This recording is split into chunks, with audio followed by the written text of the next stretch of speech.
The crystal towers of Zephyria gleamed under 3 suns as the Galactic Council gathered for their yearly meeting. Representatives from 12 different worlds sat in a massive circle, their forms as varied as the stars themselves. Some floated in energy fields, others stood on multiple legs, and a few existed as pure thought projected into mechanical bodies. Elder Vythera moved slowly to the center of the chamber. Her ancient form had seen 1,000 such meetings, but today felt different. The crystalline being's voice rang clear as she began to speak. Fellow council members, I bring urgent news about the species from Sol 3. The humans pose a greater threat than any force we have encountered. Laughter erupted from the hegemony section. Ambassador Krell, a massive creature with 6 arms and metallic skin, shook his head. Elder, with respect, humans barely learned to travel faster than light last year. They have 3 small colonies and a few dozen ships. How can they threaten civilizations that have ruled space for millions of years? The Scorian representative, General Thax, clicked his mandibles in agreement. Our scouts report their technology is centuries behind ours. Their weapons are primitive. Their ships are slow and clumsy. Elder Vithara's light dimmed with worry. You see only their current capabilities. I have studied their history, their patterns, their way of thinking. This species adapts faster than any we have known. They do not accept limits as other races do. In the observer section, Jake Morrison sat quietly. He was the first human diplomat to attend a council meeting, and every word was being recorded for Earth's leaders. Jake had brown hair and kind eyes, but he listened with the sharp attention of someone who knew his species was being judged. They are young, continued the elder, but youth combined with their particular mindset makes them dangerous. They see every problem as something to solve, every barrier as something to break through. The Vorthak Collective's hive mind spoke through its drone representative. All species believe they are special, Elder. Humans will learn their place in the galactic order just as others have. Elder Vithara turned her ancient gaze toward Jake Morrison. The human met her eyes without fear, which only confirmed her concerns. Look at their representative. He shows no intimidation sitting among beings who could destroy his homeworld with a thought. This is not bravery. This is something else entirely. The council moved on to other business, dismissing the elder's warnings as the paranoid fears of an old being. Trade agreements were signed, border disputes were settled, and the meeting ended with the usual promises of cooperation. As the representatives filed out, Jake Morrison approached Elder Vythera. Ma'am, I couldn't help but notice your concerns about my people. Is there something we should know? The ancient being studied him carefully. Young human, your species has a saying about sleeping giants.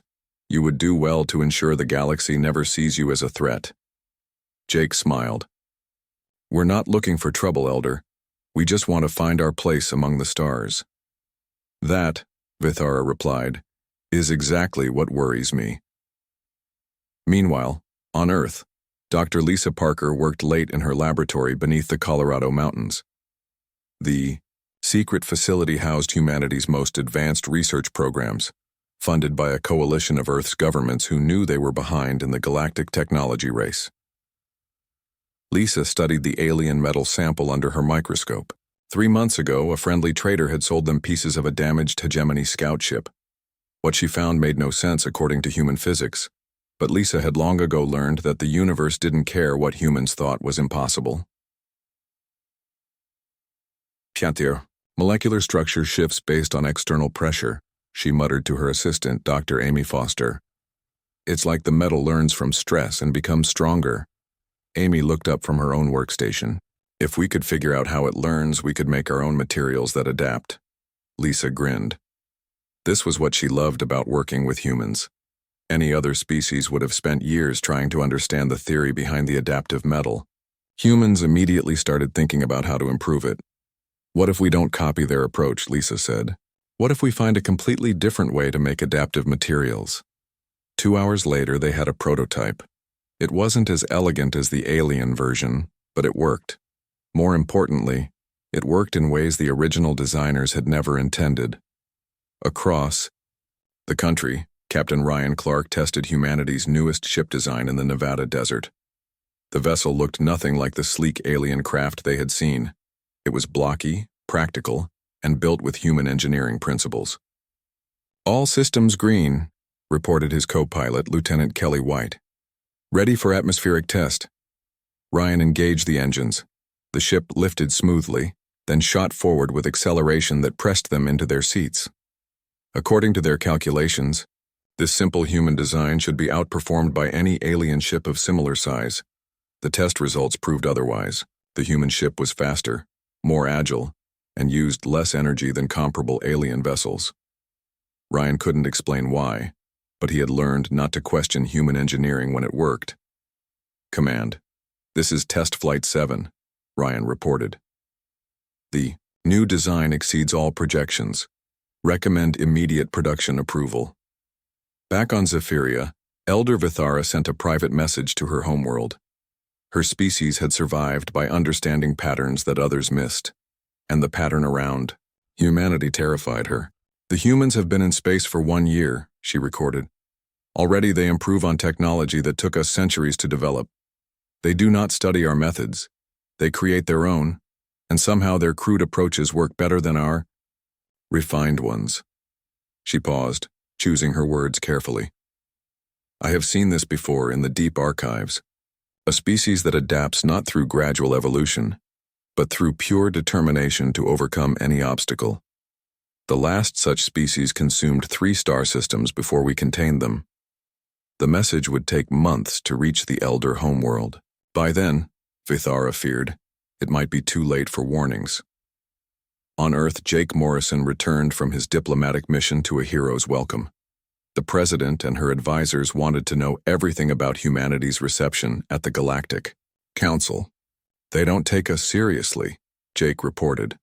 "They see us as primitive newcomers who will eventually learn our place." The Defense Secretary leaned forward. "Is that good or bad for us?" Jake thought about Elder Vithara's warning, about the way other representatives had dismissed human potential so easily. "I think it means they won't see us coming." The room fell silent as the implications sank in. Humanity wasn't planning conquest, but they also weren't planning to accept the limitations other species tried to place on them. In space, human ships continued their expansion into new systems. Each colony was built faster than the last. Each challenge was met with typical human stubbornness and creativity. The galaxy slept peacefully, unaware that the Elder's warnings had been correct. Humanity was indeed unstoppable, but not in the way anyone expected. 6 months after the Galactic Council meeting, the Scorian Empire decided to test humanity's strength. General Thax commanded a fleet of 60 warships, each one larger and more advanced than anything humans had built. Their target was New Montana, humanity's newest colony world. "This will be simple," Thax told his officers as they dropped out of faster-than-light travel at the edge of the system. "We destroy their defenses, take a few prisoners, and show the galaxy that humans are no different from any other weak species." The Scorian general expected to find a lightly defended farming world. Instead, his sensors detected 20 human ships waiting in formation around the planet. The vessels looked crude compared to Scorian technology, but Admiral Troy Baker had arranged them in a pattern that made Thax pause. "Sir," reported his tactical officer, "the human formation doesn't match any known defensive strategy. It's like they're inviting us to attack from multiple directions at once." Thax clicked his mandibles in annoyance. "They're amateurs. Begin the attack. Target their largest ships first." The Scorian fleet advanced in perfect formation, their weapons charging for the opening strike. What happened next would be studied by military academies across the galaxy for decades to come. The human ships didn't retreat or try to match the Scorian formation. Instead, they scattered in what looked like complete chaos.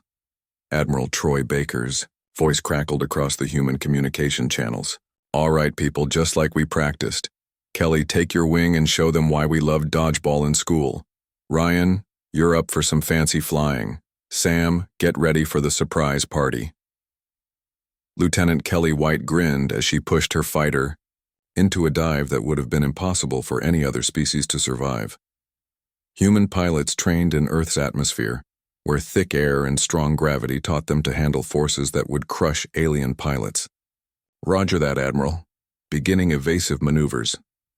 Her ship twisted through the Scorian formation like a dancer, drawing fire from 6 different vessels. The aliens tried to track her movements, but Kelly flew with the instincts of someone who had learned to drive on Earth's crowded highways. She anticipated their shots and was already moving before they fired. Captain Ryan Clark led the second wave of human ships in an attack pattern that made no sense to the Scorians. Instead of focusing their firepower on one target, the humans hit multiple ships with quick strikes before moving on. "They're not trying to destroy us," the Scorian tactical officer reported in confusion. "They're learning how our systems work." This was exactly what the humans were doing. Each attack gave them data about Scorian weapons, armor, and tactics. Dr. Lisa Parker's adaptive algorithms, now installed in every human ship, analyzed enemy responses in real time and shared the information across the fleet. "Got it," Ryan reported to Admiral Baker. "Their shields cycle every 37 seconds. We have a 2-second window when they're vulnerable. All ships," you heard the man, "time your attacks for the shield cycle. Let's show them what human timing looks like." The tide of battle began to turn. The Scorians had superior technology, but the humans fought with a coordination that seemed impossible. They moved like a sports team that had played together for years, anticipating each other's moves and covering each other's weaknesses.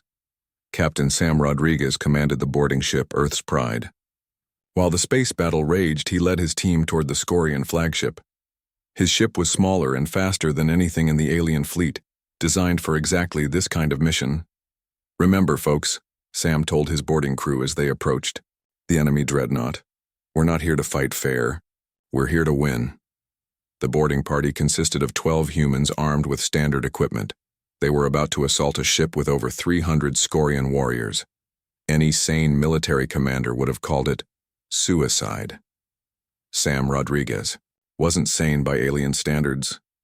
He was human, the boarding pod attached to the Scorian hull with a magnetic clamp. Sam's team cut through the armor plating using tools designed for mining asteroids. The Scorians detected the breach immediately and sent 50 soldiers to repel the boarders. What they found waiting for them defied every principle of military logic. The humans had turned the corridor into an obstacle course, using debris and emergency foam to create choke points and hiding spots. They fought like they were playing a deadly game of hide-and-seek. "Left side," called Sergeant Beth Turner, dropping from a ceiling vent to surprise a group of Scorian soldiers. She moved with the confidence of someone who had grown up climbing trees and playing war games with neighborhood kids. The humans didn't fight like professional soldiers. They fought like extremely dangerous amateurs who made up rules as they went along. Every assumption the Scorians had about human tactics proved wrong. While Sam's team advanced through the ship, they did something that horrified the alien crew. They were laughing. Not the cruel laughter of conquerors, but the excited laughter of people who were having fun solving a challenging puzzle. "Greg, check this out," called Private Matt Johnson from an alien control panel. "I think this button controls their artificial gravity. Want to see what happens if I press it?" "Do it," Greg Davis replied. "Worst case scenario, we all float to the ceiling."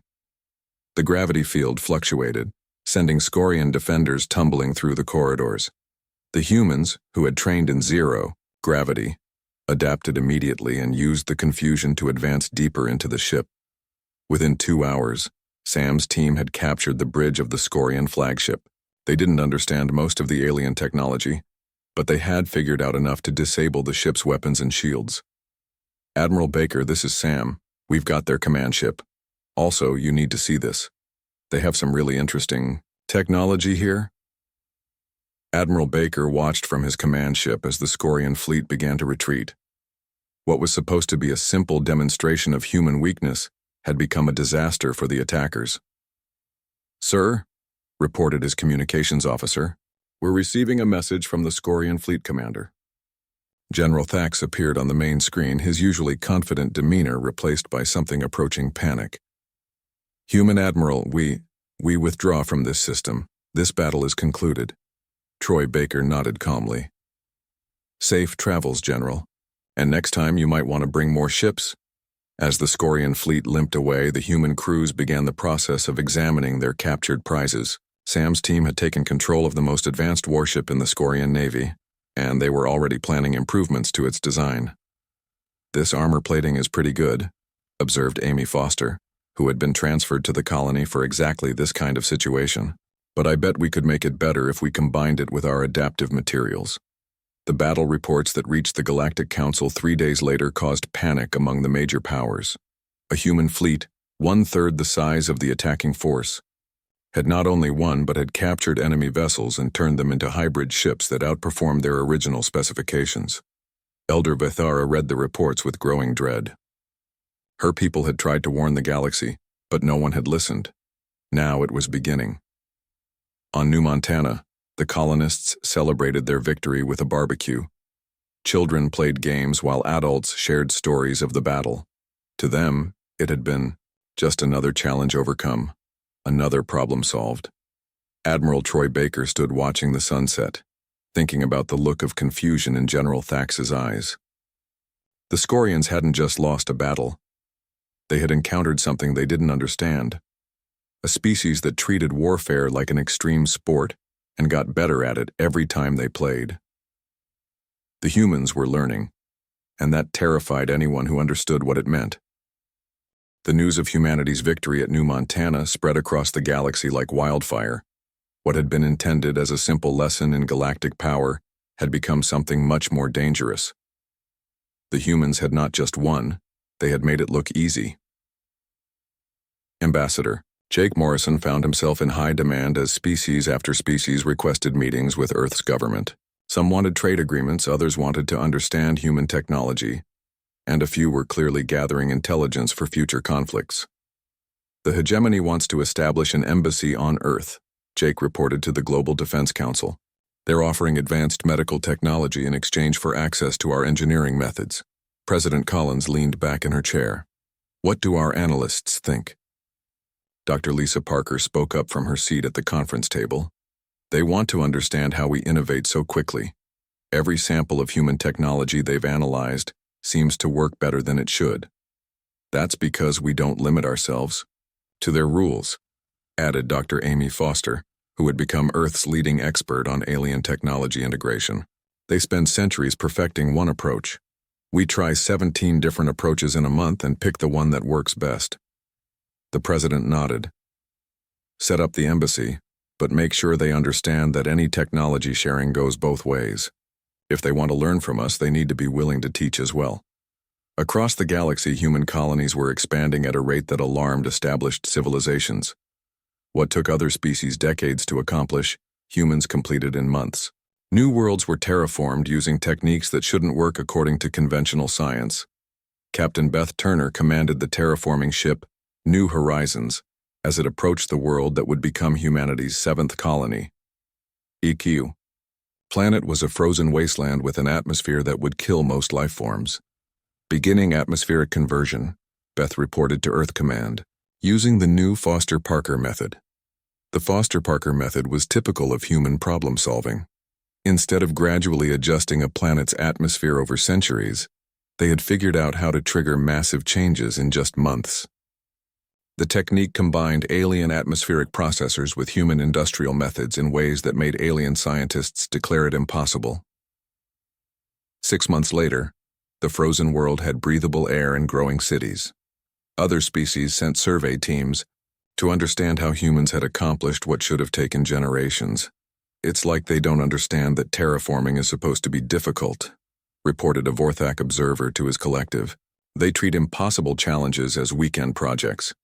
The real breakthrough came when Dr. Amy Foster announced her latest discovery. Working with captured Scorian technology and materials from 3 other alien civilizations, she had created something that changed everything. "We call it quantum skip drive," Amy explained to a gathering of Earth's top scientists and military leaders. Instead of following the traditional faster-than-light principles, it uses a completely different approach to space travel. General Greg Davis studied the test data with amazement. "How much faster than current alien technology?" "About 4 times faster," Amy replied casually. "And it uses less energy than their conventional drives." The room fell silent. Faster than light. Technology was the foundation of galactic civilization. Whoever controlled the fastest ships controlled trade, communication, and military power. "How did you figure this out?" asked Dr. Lisa Parker. Amy shrugged. "I asked myself what would happen if we ignored all the safety limits that alien civilizations consider mandatory. Turns out those limits were more about fear than physics. Within weeks, human ships equipped with quantum skip drive were appearing throughout the galaxy. Trade routes that had taken months to complete now took weeks. Human merchants began outcompeting alien traders who had dominated commerce for millennia. Captain Julie Martinez commanded one of these new trading vessels. Her ship, Earth's Fortune, could carry cargo between distant worlds faster than any alien merchant marine. But speed wasn't her only advantage. "We don't just deliver goods," Julie explained to a confused alien customer. "We find new opportunities, create new trade relationships, and solve problems that others didn't even know existed." This was the difference between human and alien thinking. Where other species saw trade as the exchange of predetermined goods along established routes, humans saw trade as a chance to explore, innovate, and improve systems that had remained unchanged for thousands of years. The galactic established powers began to take notice when human traders started reaching isolated civilizations that had been cut off from the galaxy for generations. Species that had been written off as too remote or too difficult to contact suddenly had human ships arriving with offers of trade and friendship. "They're not following any of the established protocols," complained Ambassador Krell of the Hegemony during an emergency session of the Galactic Council. "They're making contact with species we've never even cataloged." Elder Vithara listened to the complaints with growing alarm. "You still don't understand what you're dealing with. Humans don't recognize the concept of too difficult or impossible to reach. They see barriers as challenges to overcome." The tipping point came when General Greg Davis announced the opening of humanity's first military academy for alien species. The facility on Earth's moon welcomed volunteers from friendly civilizations who wanted to learn human military tactics. "We're not trying to create super soldiers," Greg explained to concerned galactic representatives. "We're teaching a different way of thinking about problems." The first class of alien students included warriors from 6 different species. They arrived expecting advanced weapons training and sophisticated military technology. Instead, they found something much more dangerous. Lieutenant Colonel Steve Adams taught the basic course in human military philosophy. On the first day, he presented the alien students with a simple question. "Your enemy has you outnumbered 10-1, outgunned and surrounded. According to your species' military doctrine, what do you do?" The answers were predictable. "Surrender, request reinforcements, retreat if possible, or die with honor." Steve smiled. "Wrong. You figure out what your enemy expects you to do, then do something completely different. You turn their advantages into weaknesses. You make them fight on your terms instead of theirs." The alien students spent the next 6 months learning to think like humans. They studied battles where impossible odds had been overcome through creativity, determination, and sheer stubborn refusal to accept defeat. When they returned to their homeworlds, they carried with them something that worried: their governments. They had learned to see limitations as starting points rather than boundaries. The Hegemony, Scorian Empire, and other major powers began meeting in secret. The reports from their intelligence services all painted the same picture. Humanity wasn't just expanding. They were fundamentally changing how other species thought about technology, trade, and warfare. "They're infectious," reported a Vorthak intelligence analyst. "Species that interact with humans begin adopting their methods. They start taking risks, attempting innovations, questioning established procedures." Ambassador Krell studied the data with growing concern. "How many civilizations have been affected?" 17 confirmed, with signs of human influence in at least 30 more. "They're not conquering worlds, but they're changing minds. In some ways, that's more dangerous." A secret alliance began forming among the galaxy's established powers. For the first time in galactic history, traditional enemies were working together against a common threat. The target wasn't human military might, but human thinking. Elder Vithara received word of the Alliance through channels that existed before most civilizations had achieved spaceflight. Her response was swift and desperate. She sent an encrypted message to Earth warning them of what was coming. But as she finished the transmission, she realized it might already be too late. The galaxy had decided that humanity was too dangerous to be allowed to continue unchanged. On Earth, President Collins read the Elder's warning with a mixture of gratitude and determination. They want to stop us because we refuse to accept that. Things can't be improved. Because we don't give up when the odds are bad. Jake Morrison looked up from his own intelligence reports. What do we do? The president smiled with the confidence that had made humans the fastest-spreading species in galactic history. We do what we always do. We find a way to win. The largest military alliance in galactic history assembled at the edge of the Sol system. 9 major civilizations had put aside thousands of years of rivalry to face what they saw as an existential threat to their way of life. Nearly 3,000 ships formed a wall of metal and energy around Earth's solar system. Admiral Nick Carter stood on the bridge of humanity's flagship, Terra's Hope, watching the massive alien fleet through his view screen. Behind him stood 200 human ships, all that Earth could gather for its defense. The numbers made the situation clear. Humanity was outnumbered 15-1. "Sir," reported his communications officer, Lieutenant Carol Webb, "we're receiving a transmission from the Alliance fleet." Admiral Krell's image appeared on the main screen. His 6 arms spread wide in what humans had learned was a gesture of authority among his species. "Human Admiral, you are faced with the combined might of the galaxy's greatest civilizations. Surrender now, and your species will be allowed to exist under proper supervision." Nick Carter studied the alien commander with the calm expression that had made him Earth's youngest admiral. "That's a generous offer, Krell, but I have a counter-proposal.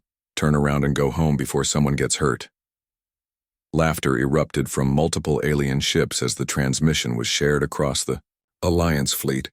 The idea that 200 primitive human vessels could threaten 3,000 advanced warships seemed like the ultimate display of human arrogance. But Elder Vithara, observing from her own small ship at the edge of the conflict, felt only dread. She had studied humanity's history and knew that impossible odds often brought out their most dangerous qualities. Commander Julie Martinez led the first wave of human ships as the Alliance fleet began its attack. Her squadron consisted of 12 vessels, facing over 300 enemy ships in the opening engagement. According to every military simulation ever run, her forces should have been destroyed in minutes. Instead, something unprecedented happened. The human ships didn't try to fight the conventional battle their enemies expected. They turned the engagement into something else entirely. "Phoenix Squadron, begin random pattern 7, Julie commanded. "Remember, we're not trying to win a space battle. We're conducting an experiment." Her ships scattered in patterns that defied military logic, each vessel following a different chaotic path through the alien formation. To outside observers, it looked like complete disorder. To the humans, it was controlled chaos designed to gather data. "Incoming plasma cannon," reported her tactical officer, Ensign Mike Foster. "Port side, 60 degrees. Julie's ship twisted, away from the alien weapon, but not in the direction any sane pilot would have chosen. Instead of moving to safety, she flew closer to the enemy ship, close enough to scan its weapon systems and defensive capabilities. "Got it," she called out. "The hegemony shields have a blind spot near their engine ports, transmitting data to all ships." This was humanity's real strategy. They weren't fighting to destroy the enemy fleet. They were fighting to learn everything about it. Every engagement, every weapon fired, every defensive maneuver gave them more information about their opponents. Captain Ryan Clark led the second wave, using data from Julie's squadron to attack weak points the aliens didn't know they had. His IA. Ships moved with precision that seemed impossible, striking at exact moments when enemy defenses were cycling or repositioning. "They're predicting our moves," reported a Scorian tactical officer to General Thax. "It's like they know what we're going to do before we do it." This wasn't far from the truth. Dr. Lisa Parker's combat algorithms had analyzed thousands of hours of alien tactical data. Combined with human intuition and pattern recognition, the system could predict enemy responses with frightening accuracy. But the real surprise came when Captain Sam Rodriguez led his boarding teams into action. Instead of attacking the largest enemy ships, his forces targeted smaller vessels throughout the alien formation. Within hours, they had captured 17 different types of ships from 7 different civilizations. "Command, this is Sam. We've secured another Vorthak cruiser. These guys have some really interesting defensive systems. Mind if we try some modifications?" Admiral Carter smiled grimly. "Permission granted. Let's see what human engineering can do with alien technology." The captured ships became mobile laboratories. Human technicians working with tools designed for asteroid mining and space construction began modifying alien vessels in real time. What they created defied every principle of spacecraft design. Dr. Amy Foster coordinated the modifications from her mobile laboratory ship. "Try combining the hegemony shield generators with Scorian armor plating," she suggested to one team. "The resonance frequency should create a feedback loop that strengthens both systems." "That's impossible," replied the chief engineer. "The two technologies aren't compatible." "Then make them compatible," Amy responded with typical human logic. Impossible just means no one has figured out how to do it yet. 2 hours later, the modified ship was testing defensive systems that were stronger than anything either alien civilization had ever produced. The humans had taken the best features from multiple species and combined them in ways their original creators had never imagined. The tide of battle began to turn as more human ships integrated alien technology. But it wasn't just the technology that was changing. The humans were adapting their tactics faster than the Alliance could respond. Lieutenant Kelly White's fighter squadron had been destroyed and reformed 3 times during the battle. Each time, the pilots who survived brought back new knowledge about enemy capabilities. Each time, the reformed squadron was more effective than the last. "4th time's the charm," Kelly announced as she led her latest group of fighters against a formation of Vorthak interceptors. "Remember, these guys turn left before they fire. Use that against them." The human fighters moved like a school of fish, each pilot responding to subtle cues from the others. They had learned to fight as a single organism while maintaining individual creativity. The combination was devastating against aliens who relied on predetermined formations and tactics. As the battle raged, something unprecedented happened. The alien alliance began to break apart. Ships that had fought together for millennia found themselves unable to coordinate against human tactics. The humans changed their approach so quickly that alliance commanders couldn't establish unified responses. "They're not fighting one battle," observed Elder Vithara as she watched the engagement. "They're fighting thousands of individual battles, each one designed to teach them something new about their enemies." Admiral Krell watched his carefully planned assault dissolve into chaos. The human fleet was smaller, but it was learning and adapting faster than his forces could adjust. Worse, the captured alien ships were now fighting alongside human vessels, using hybrid technologies that outperformed anything in the Alliance fleet. "Sir," reported his tactical officer, "the humans have modified a captured Scorian dreadnought. It's now faster than our cruisers and more heavily armed than our battleships." Krell stared at the tactical display in disbelief.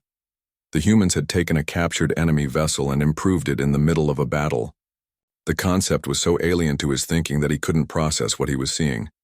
The final shock came when General Greg Davis led a massive boarding assault against the Alliance flagship. Instead of attacking with superior technology, his forces used pure human audacity and creativity to overwhelm defenses that had been considered impregnable. "Attention, alien fleet," Admiral Carter broadcast on all frequencies as the Alliance flagship fell to human control. "We have your command ship. We've analyzed your tactics. And we've improved your technology. Would you like to continue this fight? Or would you prefer to discuss more reasonable arrangements?"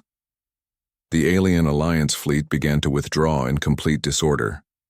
What was meant to be humanity's destruction had become a demonstration of exactly why the Elders' warnings should have been heeded. As the last alien ships jumped to faster-than-light speed, Admiral Carter turned to his communications officer. "Get me a channel to Earth Command. Tell them we won." Also tell them we've got about 50 captured alien ships that need new crews. The battle was over, but its implications would reshape the galaxy. Humanity had faced impossible odds and turned them into an opportunity for growth and learning. They had proven that being unstoppable wasn't about having the best weapons or the largest fleet. It was about never accepting that something couldn't be done better. 3 months after the greatest military disaster in galactic history, the emergency session of the Galactic Council convened on a human space station orbiting Earth's moon. The irony was not lost on anyone present. The species they had tried to contain was now hosting the meeting that would determine the galaxy's future. Ambassador Jake Morrison walked to the center of the council chamber, but this time he wasn't sitting in the observer section. Earth had been granted full membership in the Galactic Council, along with voting rights that reflected their new position as a major power. "Fellow beings," Jake began, his voice carrying the confidence of someone whose species had just proven they belonged among the stars. "We didn't ask for this war. We didn't want to demonstrate our capabilities in battle. But since we're here, let's talk about what comes next." The assembled representatives sat in uncomfortable silence.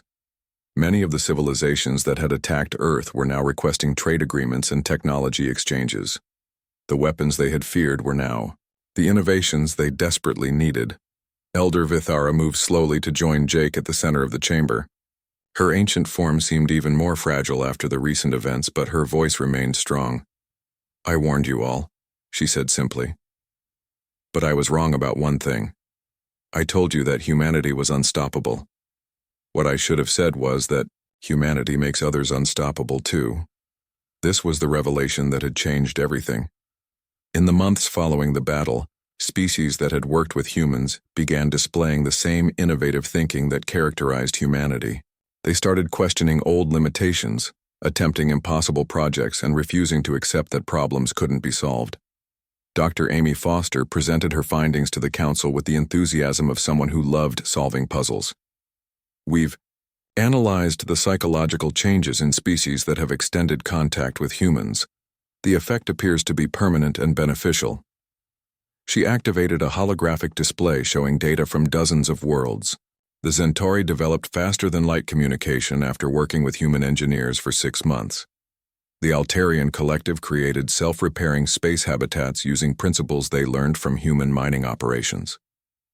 The Rigel Commonwealth solved a food shortage problem that had plagued them for centuries. Admiral Nick Carter stood beside the display, still wearing his uniform from the recent battle. "We're not trying to change anyone. We're just showing them that there's usually another way to look at problems." The real transformation was happening throughout the galaxy. Human-style thinking was spreading like a beneficial virus, infecting civilizations with optimism and innovation. Species that had remained stagnant for millennia were suddenly pushing the boundaries of what they thought possible. Captain Beth Turner commanded the new Joint Species Research Facility, Galaxy's Edge, where the greatest minds from dozens of fewer civilizations worked together on projects that had been considered impossible just months earlier. The station itself was a marvel of human-alien collaboration, combining technologies in ways that created something entirely new. "Today we're testing the first prototype of the universal translator that works on emotional context, not just words," Beth announced to her mixed-species crew.